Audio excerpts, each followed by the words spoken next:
আমি পাতারে যাচ্ছি, যাতে দেখলাম আজকে রোদ, খুবই রোদ, অতিরিক্ত বেশি রোদ।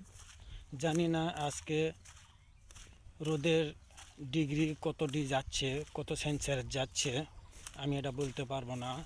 তাই রোদে যাওয়ার সময় দেখলাম আমার গায়ের চামড়া পুড়ে যাচ্ছে, সেরকম একটা ভাব আমাকে লাগিচ্ছে। খুবই খুবই রোদ।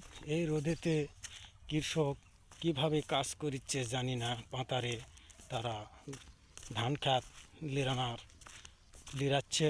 আর আমি একটু ঘুরতে এলাম এদিকে। আসছে দেখি বাপরে বাপ, এত রোদ, মাথার চাঁদি গরম হয়ে যাচ্ছে।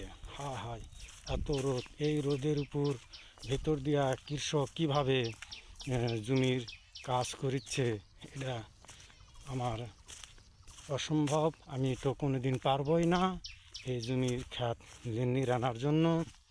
আমি এইটুক পর্যন্ত আসতেই আমার মাথার চাঁদি আমার গরম হয়ে গেছে।